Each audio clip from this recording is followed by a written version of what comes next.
Hi, this is Jim the Keys, Bartender. This isn't the normal episode.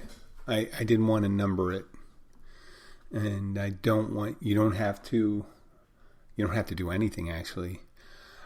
If you're looking for something funny today, this is not the episode to listen to. This is not a call for help. I am fine. I just wanted to talk about things that I never get a chance to talk about, or talk about something that I never get a chance to talk about. So, just like when you're in a close call in a, let's say, car accident, you're driving down a road and you just miss a life-threatening situation. For a while, you just focus on driving safety. And you get concerned about your loved ones and things like that. Well, just this past week, and I didn't know how to broach the subject, a young man who goes to my daughter's high school, and he went to her middle school, and we're a small community down here, and I remember seeing this child he was a young man when he took his life. I saw him as a young man, a child, when they were in grade school, and I seen him grow up, and he seemed very nice, polite, friendly young man. And I'm not going to focus on what happened or why he did it. I just wanted to talk about how we talk about these things. I mean, death is a hard thing to talk about when it's really closest to you. And this isn't, subjectively, this isn't close to me because my daughter didn't have daily interactions. She knew who he was. I mean, she went to a small school under 100 students. But whenever there's a suicide, and that's what it is. I mean, we used to call it taking a life in a young person. The community gets concerned because of how it's perceived, how young people seem to get lessons from the behavior of other people. A couple years ago, I think it was 2 years ago, right before or during the beginning of the pandemic, a young man my daughter was closer to was murdered by his brother. And the brother tried to commit suicide after we knew both of the young men. And there were only two boys in the family, and the father and mother were devastated. And it's incomprehensible almost to try to conceive what that feels like. I don't have the immediate experience, but I do have the empathy for it. It doesn't make me an expert.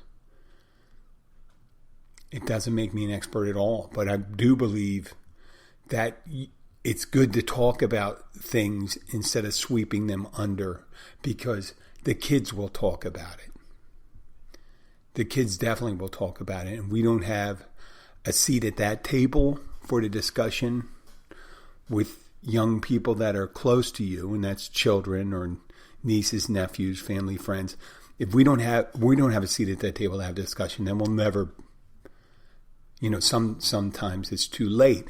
And people say, well, it really doesn't matter because you could talk to them till you're blue in the face. Kids are going to do what they're going to do. People are going to do what they're going to do, whether they're kids or adults, right? They have suicide hotlines, and they just occur, and we talk about it all the time. People, and it could be worse. I don't know the statistics, but I know they talk about young people, and there was a new statistic about young African American women having a very high rate of suicides, and veterans, in certain occupations and things like that. And it's just hard things to talk about. And people say, well, the effectiveness, it really hasn't changed. It hasn't changed the landscape of things that occur, and they're still occurring. Today, I did read about CPR. Now, this is relatable one way. It was a story of a woman who was technically dead for 45 minutes. They were performing CPR, so that I don't know the exact things, but it's if you do a search, you'll find this story. And they were able to revive her, bring her back, when they said she was clinically able to pronounce her dead for 45 minutes, but they continued to do CPR. And then he said the success rate for CPR is around 11%, 10.9%, I think, if I recall correctly. It was a lot lower than I thought. And I thought that was interesting because I have to go in for my quarterly training for CPR. They're doing it at the health system that I work at. They do it quarterly. And I think that's great. And people say 11%, why the hell even do it if it's 11%? Well, that 11% is, if you talk about 100,000 people, that's 10,000 people. So that's something. It's low. Yes, it's low, but it doesn't mean you shouldn't do anything about it. It's like a ship going down. If you only have a boat for, you have 2,000 people on a ocean liner, and they only have enough room for 2,200 people, you're still going to save those 200 people. I know, and then you're going to argue who are the ones you're going to save and who are not. Well, you try to save all of them. You try to save all of them. And that's what I believe the discussion should be for suicide prevention. And the news, because news is what it is,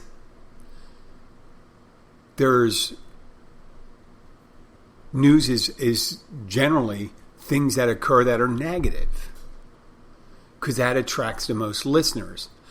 And news is a for-profit business in the United States,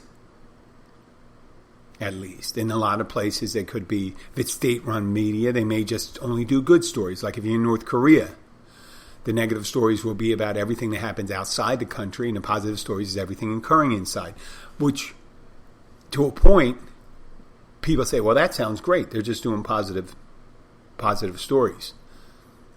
Well, when you just do positive stories, you ignore it. Like if we did that in the United States and didn't talk about the wildfires in California, people wouldn't know that's a problem. And they should be careful about doing outside campfires and things like that. There's a balance to things in life. And that's why you got to be careful on what you focus on. And I'm not necessarily, but right now I'm focusing on suicide in young people. And when I say young people, children, even young adults, even older, but I believe, and yes, take it with a grain of salt. I am not an expert. I'm a 58-year-old man, but I've known a lot of people that have been the victim. What do you call a victim if you do it yourself? But they committed suicide. One particular one was the woman I was married to at one time, prior to being married, but we had known each other. We had dated earlier, and then we got together later. But in between then, her brother, who was in his 20s, ended up getting engaged to his, obviously, his then fiancée. And when that engagement broke off, to boil it down, it's not a simple thing. It's a horrible thing. But he got in depths of depression, and he ended up murdering his ex-fiancée and then killing himself. And I believe it was tied together. It does not alleviate him of the wrongness of the murder of his ex-fiancée, but the thinking process that leads you to decide that that's an option is part of the dealing with the situation. And when I heard about it, and I heard about it firsthand, I heard about it at the funeral luncheon, because I was working at the catering hall where they were handling the luncheon for the young man who had murdered his fiancée. And it was incomprehensible to the family why he would do something to someone that a week before he was so, on the surface, totally apparently completely in love with. And they couldn't understand or explain it. And then you see all these other things that occur with young people that people have a tendency to say, why would they do something like this when their life is so full of promise? They got the whole life ahead of them. If it was over a relationship, over a hardship, who knows? It could be a physical problem, an ailment, a disease, a family situation, could be abuse. But it's easy to be able to be in the mindset that says that young people, their problems aren't the same as adults. Or someone's problem is not the same as your problems. Or these people are going through so much. Why did they do this? If you think about it, I don't know in these third world countries if they do maintain statistics for suicide. But when people have a daily grind of maintaining their food sources, access to clean water, sanitation, housing, worrying about perhaps warlords coming in and attacking a village and stealing everything, that maybe they don't have the free time to think about depression and doing these things. Maybe they don't have that. And it's usually in these more advanced countries where suicide is more, let's say, considered or quantified. People are counting them. And then when you talk to someone from a country, let's say like Ethiopia, that's currently going through a famine and a civil war, let's say. And they say, well, why are these people in Sweden, in the U.S., in Russia, committing suicide? They don't have people coming into their village, stealing their food, raping their women, kidnapping their children, and inducting them into their militias. Why do these people feel the need to have to kill themselves when their problems aren't that big? Your problem is as big as your mind allows it to be. And yes, there are real problems. There are real problems people have. Physical ailments that are incredible, horrible things. I met a person that they were having some type of celebratory party for someone, a woman, who had just gotten her doctorate. But she had some rare disorder that eventually her organs were calcifying, hardening, and it would eventually lead to death. And her prognosis was only a couple years, but they were having this celebration for her accomplishment to bring people around just to see her and to make the most out of the time they have with her.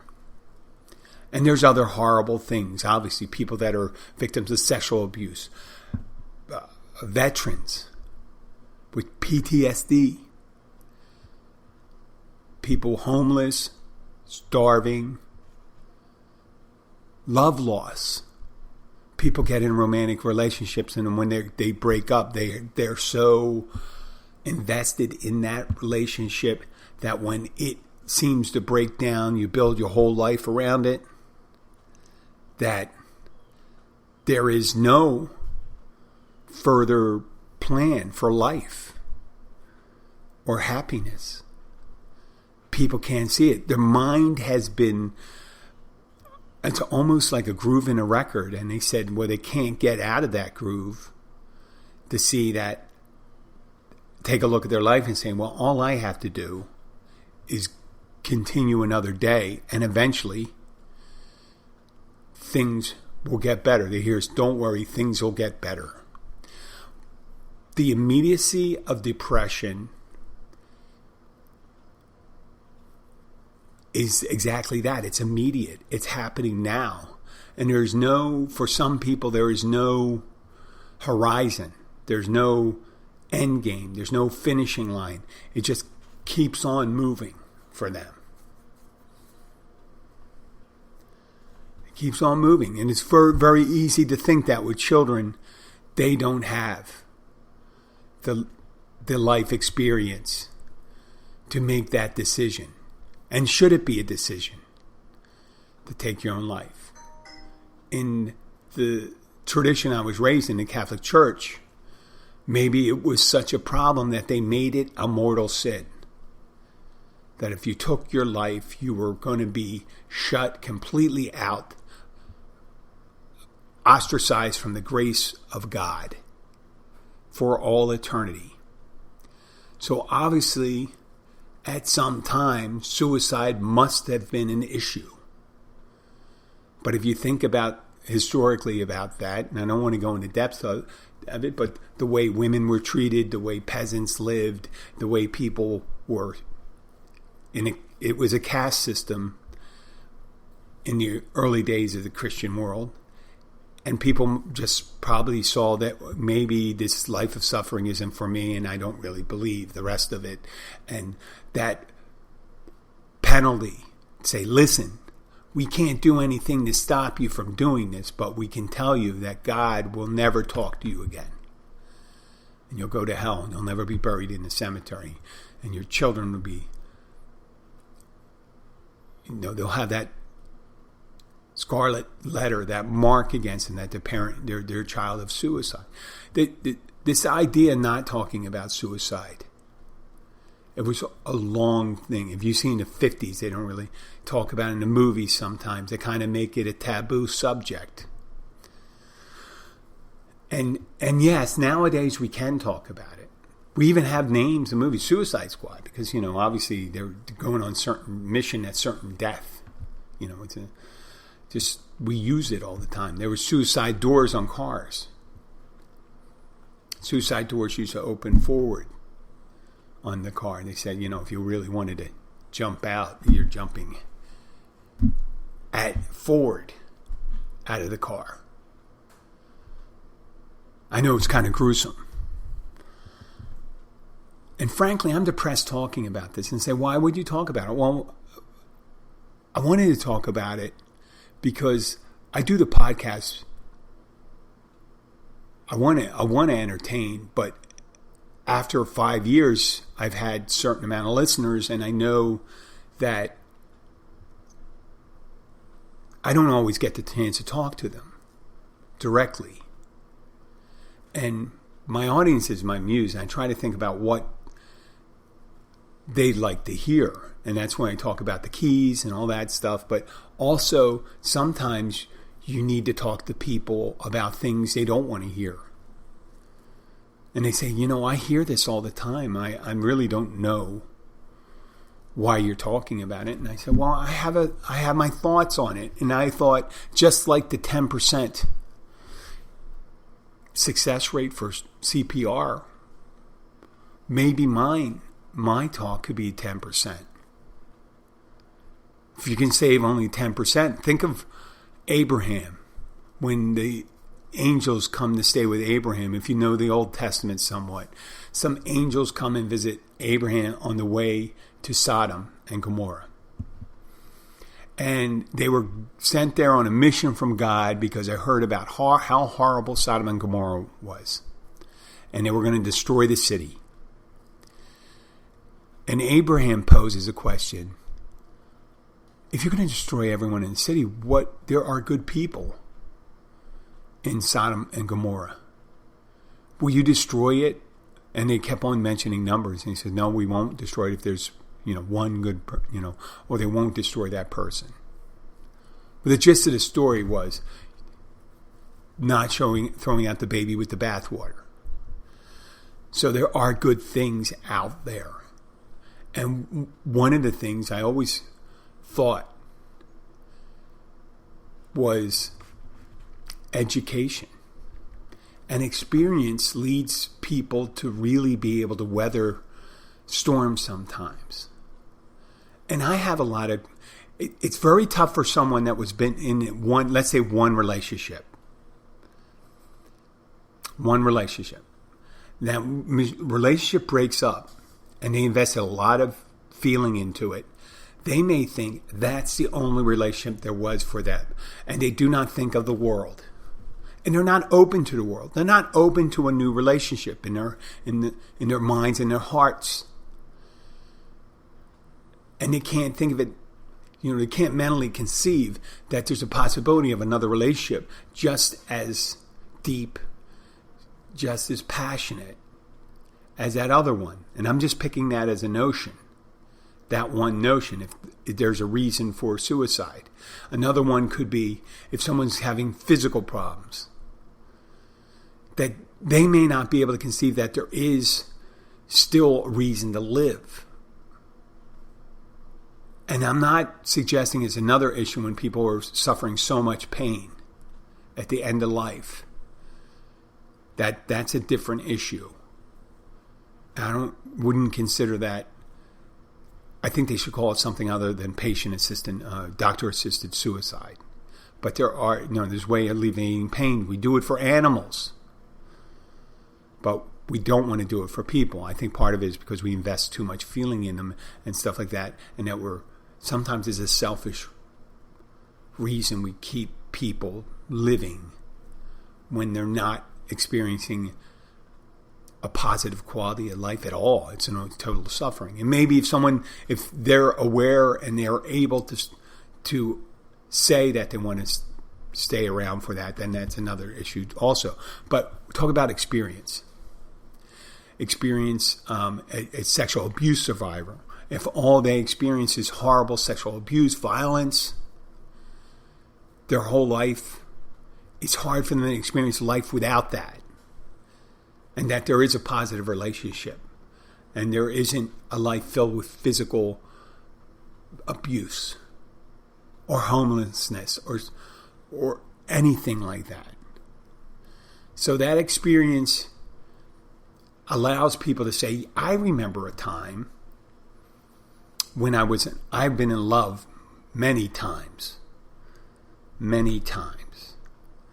And so at that point you go and say, wow, I know I can weather this. It's horrible. It sucks.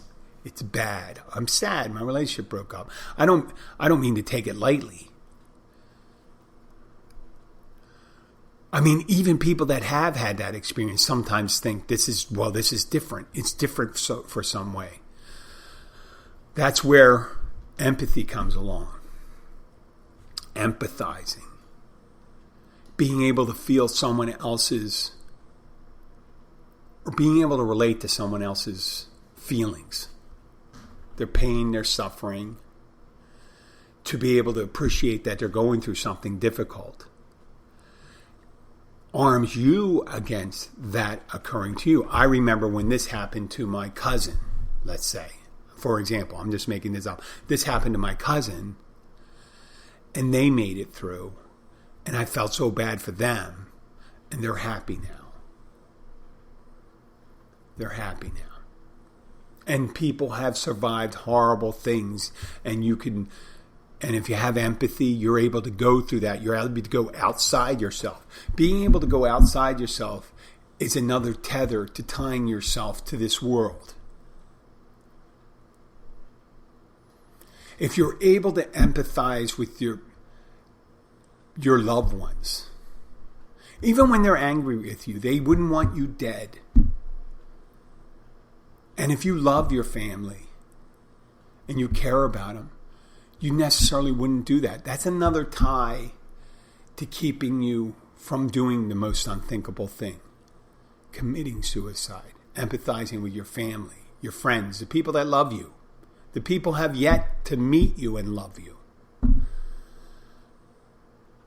It's very important. Empathy sucks sometimes because you can feel sad. That's why you shouldn't watch the news all the time. You see all this suffering. Sometimes people internalize it and think the world is only suffering. But we're fortunate in this society that if we're able to take off the blinders that get outside yourself, that you can look, when the worst things happen in the world, you can look around you, if you're able to take those blinders out and see other people are happy. They're not happy in spite of you. They're happy because of they are happy. So you don't internalize it and say, they're happy, that could be me. So the empathy thing could be a negative and a positive. So you should always try to push that positive when you're feeling kind of depressed and say, well, there's a way. I've been that way before. Or empathy for your future self even. Right? And say, why would I do this to myself? I may have another relationship in me. Why would I do this stuff? I may see my daughter have some great accomplishments and things like that. Yeah, we're going through a tough time now, but we're gonna get through that. And people have been through horrible things and done it, and empathizing and feeling that and internalizing the good could be a way to fortify that. And lastly, and I become a preacher about this, it's resilience. It's a mental and psychological are different, okay? And spiritual. So mentally, you can accept. You can just read stories and say, well, this happened to this person and they survived with a high quality life. And this person, and you accept it. And you accept it in your life, that mentally you accept that, yes, I can be happy. Now, psychologically accepting is the feeling, is hope. That you have hope. And some people say, well, you only can do that with God and stuff like that. You don't have to. It doesn't have to be, when I get to the last thing, it doesn't have to be just with God. So the psychological thing could be separate from that. And spiritual is the hope of, I guess it's a combination of mental and psychological. If you're a straight believer in the Bible or Hinduism or Buddhism or Islam, Wiccan, Scientology, you have all those things as hope. Now, I have a feeling that sometimes those things could be relied on too much, right? Because it's almost like a penalty stage where you say, if you do belong to it, you say, you can't do that because God won't like it. You should spiritually say, in the thing, God loves you and doesn't want you to do this because he loves you. And that's it. Or the universe. You're part of the universe. You come from the heart of stars. All the atoms make you were created billions of years ago. And you are an expression of the universe. Your consciousness experiencing the universe. It's kind of deep thought, but you are an expression of the universe. Each person an individual. Now, what happens afterwards whether you continue on, you reincarnate, you go to Valhalla, heaven, whatever other place, the Mormon place where you go to another planet and you're the head of the planet and you start your own thing, whatever. You know what?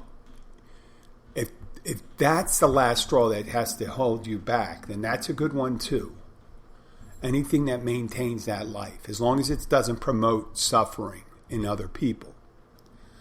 But the resilience part is being able to use all those things, experience, empathy, be able to project and say, listen, I feel this way now, I'm not going to feel that way always. You know, if you're going through a tough time, your body goes through cycles. I mean, Stephen Hawking, I'm going to bring in Stephen Hawking. He was a brilliant young student when he started, I don't know if he was already a professor when he started getting the debilitating disease that eventually took his life. But for years, he continued on. And he was able, he did it with humor. He did it with humor. Stephen Hawking, the astrophysicist. He postulated ideas they're still considering today. Years ago. Had relationships, even though he was paralyzed. Mostly. I think he only used his hand to communicate with people and communicate his ideas. He had a body that would not cooperate with him. Couldn't even see his expressions. But he was able to still communicate his ideas, come up with new theories, and back it up. I mean, everyone has a theory. This is my theory about experience, empathy, and resilience. But much like CPR, if that has a 10% chance or a 1% chance or less, if it saves one person, it's worth it. It's one thing. I mean, Jesus Christ. If there's podcasts out there that talk about empowerment and all this stuff, and they talk about making money. There's comedy podcasts and all those things. But if this one thing I can do, this would be the most important thing I do. If one person can communicate the idea into someone else's head, that making a decision to terminate your story, and specifically young people, terminate their story here on earth, is not the right decision. And then whatever they went through, whatever it takes to keep them going, just much like trying to save a life when someone has drowned, where the people never give up and just keep on trying. The things they're going through that are making them contemplate taking I don't want to call it the easy way out, but taking their life, the things they're contemplating right now, the things that make them contemplate that will add a richness to their life, will contribute to them later in life.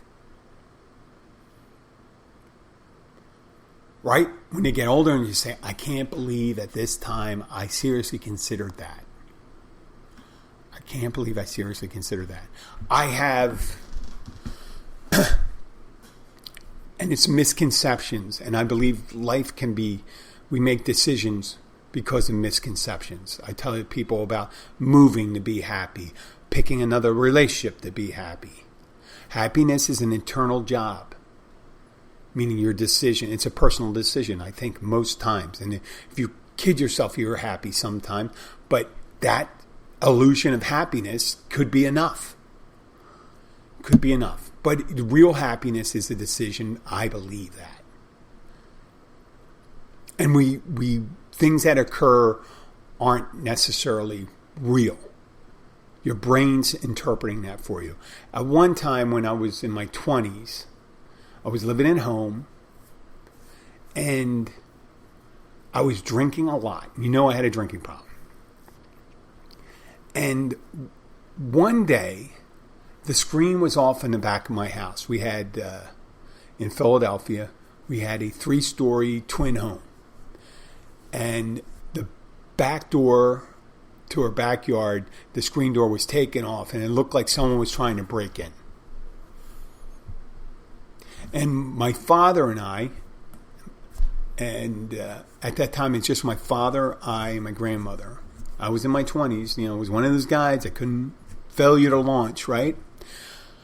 We're considering buying a handgun, right? Consider buying a handgun. Now, years later, I knew I was prone to blackouts. I did not consider I had blackouts, and I'm pretty sure the person that removed that screen was me. We never ended up buying that handgun because the person that was trying to break in the house was me. And I'm thinking that anybody to watch my house probably wouldn't break in because he said, hey, that crazy drunk guy lives there. Why would you want to break in that house? He's 6'4". He's crazy. Yeah, I could have gotten one of those things if the handgun, my grandmother I don't think she would ever grab the gun. She would have called the cops and hidden her thing. But my dad, there's situations where people get scared. They could have ended up doing something because I was unwise and because of my behavior. But things aren't always as they appear. And if we could tell young people and say, listen, you don't want to treat them like they're little idiots. You don't treat them like they're little idiots. Say, listen, the real problem is you don't have the experience with a failed relationship.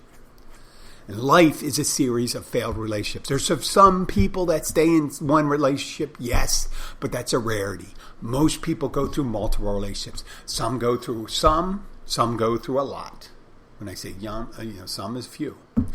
Some people don't go through any. They live their lives alone. Some people won't even touch them sometimes. And it's horrible. And they continue to live until the day they die a natural death. And you had the opportunity to be in a relationship. You could always make an argument for the reason why someone shouldn't do it. And said, what if the next relationship was even better?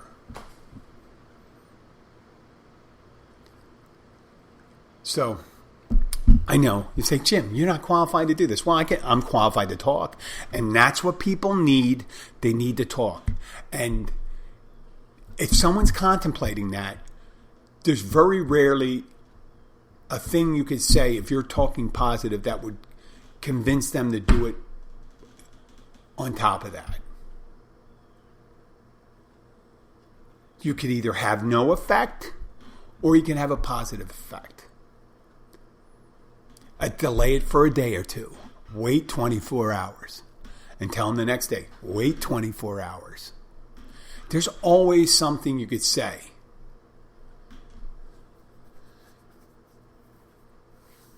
So, and when you talk to someone, I did deal with one woman who, when I was working in a bar here about 12 years ago, I got called by her therapist that she was threatening to hurt herself, to take her life, because her boyfriend broke up with her, and she had substance abuse issues. And I was listed as her contact, even though we weren't really friends. I drove her and her ex-boyfriend a couple times when they got drunk. I was sober at the time. And I drove them home. And they knew me, and for some reason she put me down as her contact. And the therapist called my boss, and my boss, who knew the girl too, said, Jim, you got to go. I'll take care of the bar. So I went, I just talked to her. I didn't know what to say. I just stayed there. I took all the prescription drugs that weren't hers and took them and threw them out. And anything that the therapist said, because the therapist was like 150 miles away or something like that. And I brought her a pack of cigarettes and whatever. She sat and cried and all that stuff. And I just sat and listened to her. And they sound like when people are going through that, they could be, sometimes I'm not an expert, but sometimes it works if you let them talk it out and cry it out. Or sometimes you may not be successful, but at least you tried. Just because things aren't successful doesn't mean they weren't worthy. They weren't worthy. You know, a couple months ago, I talked about the Warsaw Uprising during World War II, where, or the Warsaw Ghetto Uprising. There were two uprisings there, where the Jewish people that were in the Warsaw Ghetto, the Nazis were going to close the ghetto, and they were sending them all to the concentration camp, and they resisted, and everyone died, except the people that escaped through there. But the ghetto uprising, or the uprising of later on that summer of Warsaw, was not successful at the time to repel the Nazis. But some people survived. It was the resistance, it was the attempt that was noble. And we do remember that today.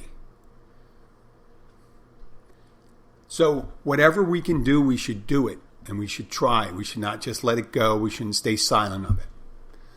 And you got to watch out. The people, their attitudes change. I worry about that when I see a young person, when their attitude changes and things like that. You say, please tell me what's bothering you. Tell me. And you just say, listen, I love you. And you know could be able to talk to me or talk to someone. Get them to talk to someone. If they won't talk to you, have someone else talk to them. Have them find, is there anybody that can talk to you? And I don't know. Anytime I get a chance to talk to a young person, I try to reinforce it some way. When I see them being a little down on themselves, when they say something, and I'm not trying to make myself a better person or anything like that. I'm not trying to, because I would really feel guilty if I didn't do anything to steal their feelings against depression, to make sure that they can weather another day. Who knows? This is all I have to say. I'm not promoting the podcast today. I'm not going to label it as a episode. If you want to listen to it, listen to it. I'm going to put it on there. So if you're at to this point, you listen to the whole thing, and I'm sorry about that, but I hope it does help. Thank you very much, and have a good day. I'm not going to end it with music. I think that would be kind of, maybe I'll play a little low. Just to show that's the end of the show. Bye.